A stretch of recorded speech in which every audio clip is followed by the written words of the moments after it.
그 라디오 손대지 마! 컵이 떨렸다. 얇은 유리벽에 겨울빛이 스며들었다. 주전자 김이 길게 뻗었다가 허공에서 꺾였다. 방 안 공기는 눅눅했다. 오래된 나무장의 수지 냄새, 습기 먹은 담요의 먼지 냄새, 식탁 위 작은 라디오는 지지직 소리를 긁어냈다. 주파수의 빈 골목 사이로 누군가의 낮은 숨이 흘렀다. 나는 손을 멈췄다. 숨이 목에 걸렸다. 여보, 들려? 라고 물을 뻔했다. 말은 삼켰다. 이 방엔 나 혼자였다. 전등의 미세한 울림, 냄비 뚜껑의 가느다란 떨림, 모든 소리가 얇았다. 쉽게 찢어질 것 같았다. 라디오 노브의 흠집이 빛을 잡아당겼다. 그 흠집은 칼집처럼 보였다. 내 지난날에 새겨진 작은 칼집들. 나는 알았다. 남은 건 라디오 하나, 미지의 통지서 몇 장. 그리고 빛. 그러나 그들이 모르는 진실이 있었다. 이 라디오 안에 아직 열지 않은 밤 하나가 들어 있었다. 그리고 이야기는 한 달 전으로 거슬러 간다. 부산의 겨울은 소금기였다. 바람이 골목 모서리를 돌아 들어오면 혀끝에 짠맛이 얹혔다. 아침 5시. 시장 끝집 트럭이 철문을 밀었다. 콩나물 상자에서 물이 떨어졌다. 나는 그 물줄기를 걸레로 받았다. 손끝이 찼다. 손바닥은 오래 쓰다 무두질된 가죽처럼 거칠었다. 내 이름은 박선옥. 71. 남편 정우택은 떠난 지 3년. 사진 속 남자는 늘 오른쪽 입꼬리를 조금만 올리고 있었다. 내 하루는 단순했다. 콩나물 다듬기, 김치, 소분, 고추장 한 숟가락 덜어 작은 통에 나눠 담기, 손님들에게 거스름 계산, 장부에 볼펜으로 선 긋기. 라디오는 매일 8시에 켜졌다. 철컥. 전파는 방을 메웠다. 아나운서의 목소리는 물처럼 흘렀다. 이 집의 시계 소리는 라디오였다. 결혼한 첫날부터 그랬다. 우택이 야근을 마치면 라디오 앞에 앉아 조용히 주파수를 돌렸다. 선호가. 사이가 더 넓어. 사이를 들어. 그는 늘 사이를 말했다. 사이의 정적, 사이의 숨, 사이의 가능. 아들 영도는 서울에 있다. 표현은 짧다. 엄마, 바빠요. 딸 영희는 바다 건너에서 산다. 사진만 보낸다. 웃는 얼굴, 높은 하늘, 알록달록한 접시. 그 사진들 사이에 내 노후가 놓였다. 그날 아침, 나는 장부를 펼쳤다. 집세 인상 통지서가 덮여 있었다. 굵은 글씨, 다음 달부터 15% 인상. 검은 잉크는 차갑게 마른 상태였다. 나는 통지서를 손끝으로 눌렀다. 종이가 살짝 휘었다. 이 집에서 20해를 살았다. 장판 밑엔 남편 발소리가 묻혀 있다. 방문 틀엔 아이들 키 작아 연필로 남아 있다. 그 선들 사이로 내 세월이 서 있었다. 점심 무렵 동생 선미가 가게 문을 밀었다. 털코트에 햇빛이 앉아 반짝였다. 언니, 커피 있어? 손이 바빴다. 손톱 끝이 좀 깨어 있었다. 무슨 일 있지? 있지. 잠깐만. 언니, 보증 좀 서줘. 금방 끝나. 보증. 단어 하나가 내 손등에 얇은 칼금을 냈다. 나는 라디오 볼륨을 낮췄다. 잡음이 얇아졌다. 마음도 얇아졌다. 얼마나? 그렇게 크지 않아. 정말 잠깐이야. 잠깐. 사람들은 가장 긴 시간을 잠깐이라 부른다. 라디오의 주파수가 그때 툭 하고 미끄러졌다. 나는 노브를 돌렸다. 다시 돌아오지 않는 어떤 소리들이 있었다. 저녁, 남편 사진 앞에 된장을 풀었다. 소금 알갱이가 늦게 녹았다. 냄새는 고요했다. 여보, 너라면 뭐라 했을까? 사진 속의 미소는 변하지 않았다. 나는 숟가락을 접시에 내려놓았다. 얇은 소리, 조용한 방이 받았다. 그날 복선이 조용히 뿌려졌다. 라디오, 인상 통지서, 보증. 세 가지 점이 같은 선을 향해 아주 느리게 움직였다. 우편함이 꽉 찼다. 굵은 봉투가 셋, 얇은 봉투가 여럿.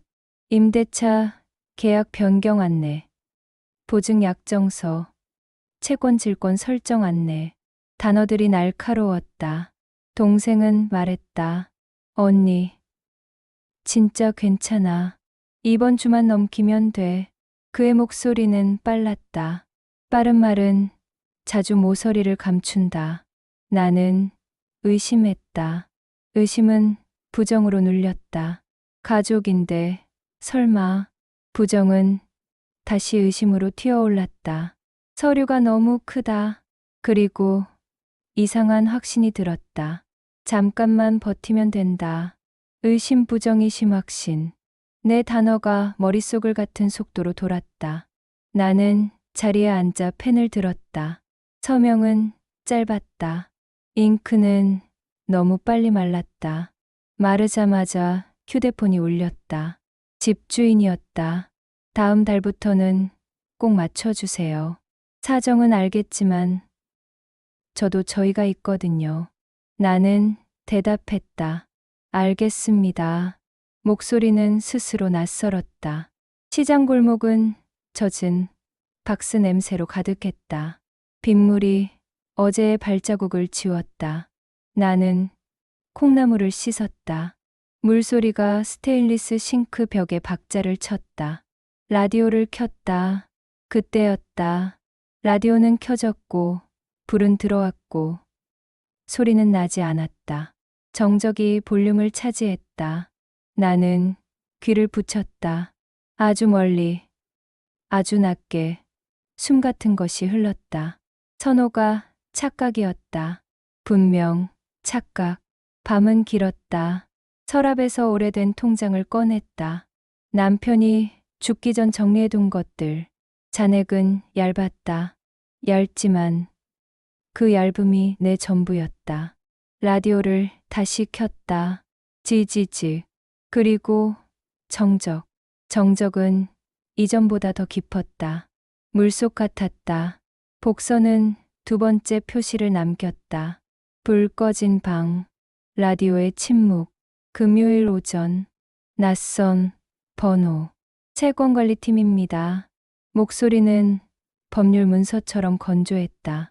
보증건 회수 절차 설명드리겠습니다. 나는 의자를 끌어당겼다. 나무 다리가 바닥을 긁었다. 동생의 전화는 꺼졌다. 메시지는 회색이었다.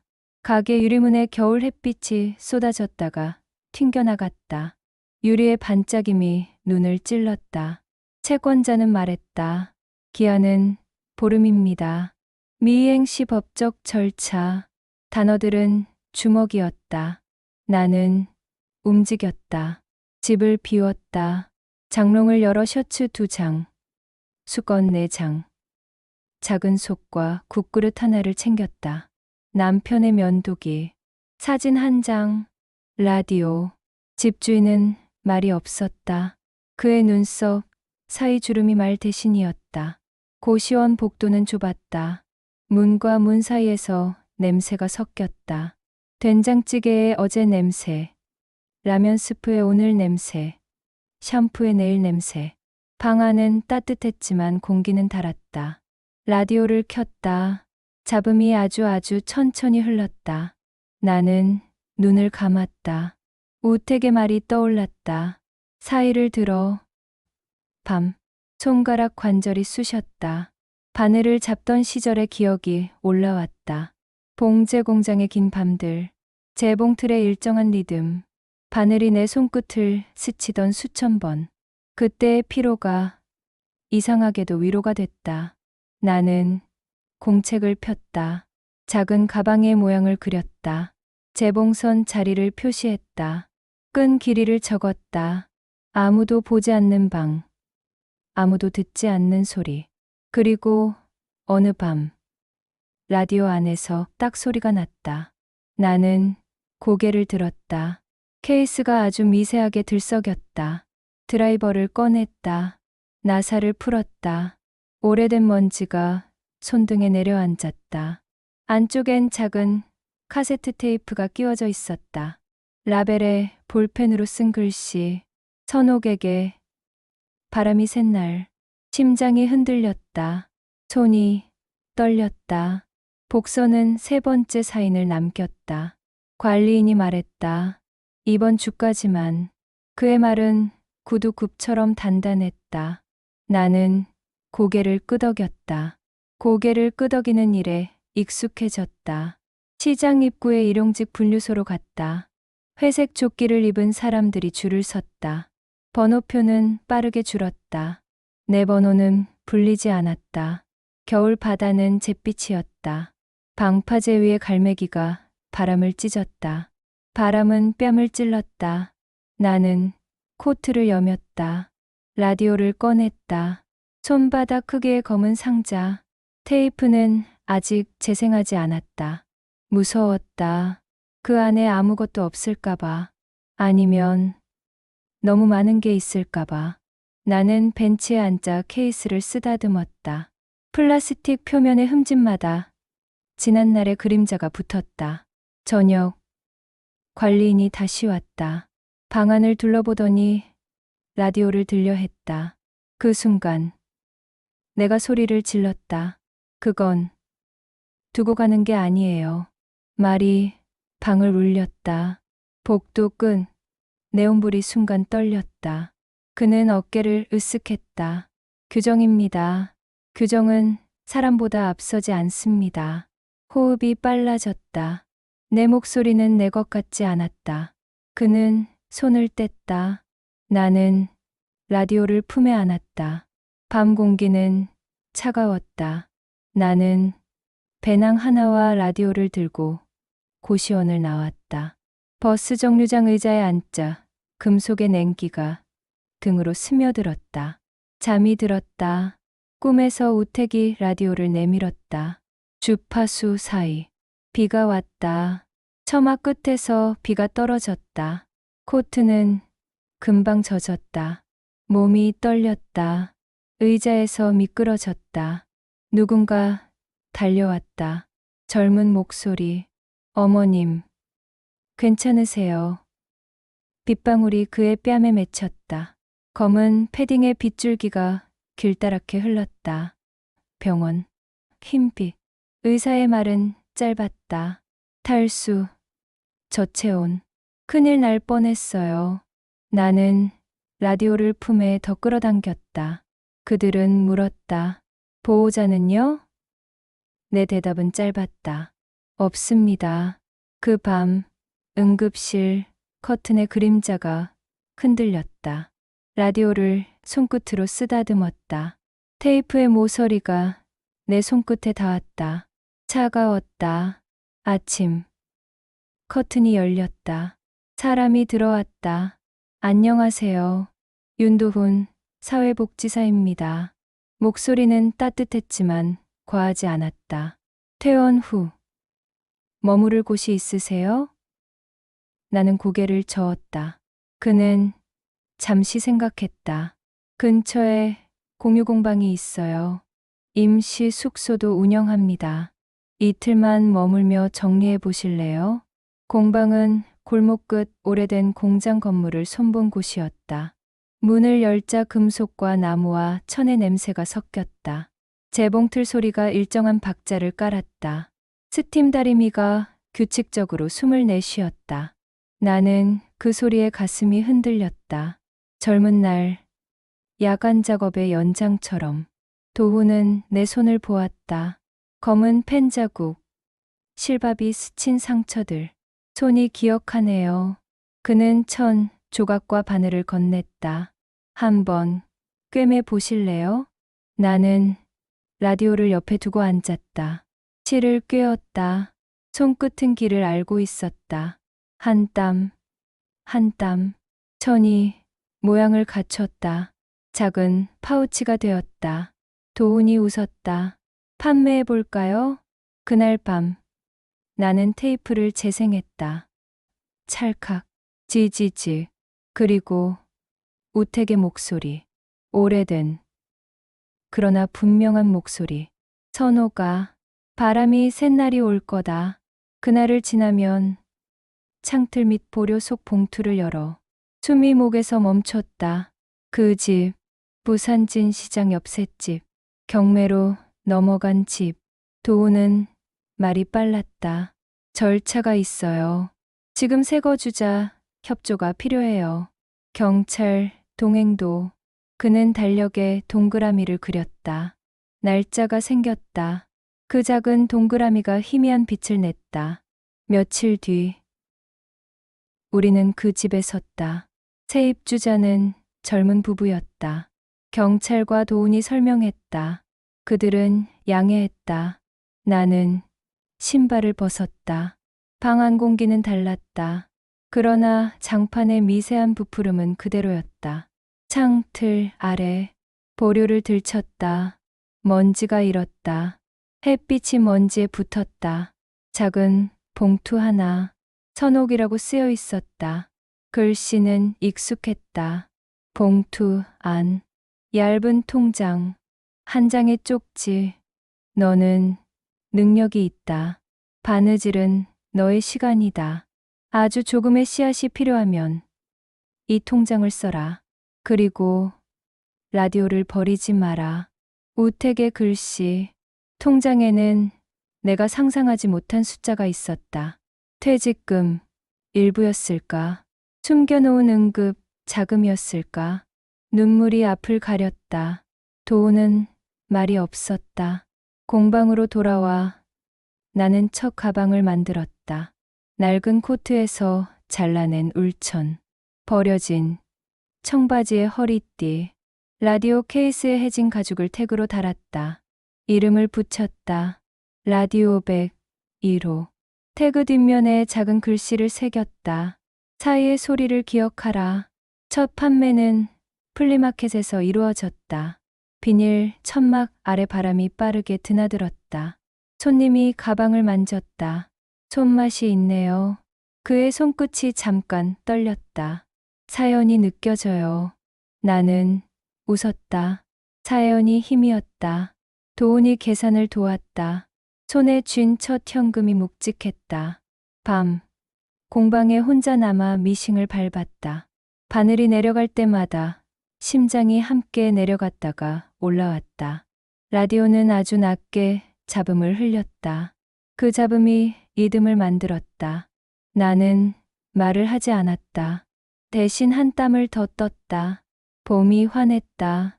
창문을 열자 바람이 천을 흔들었다.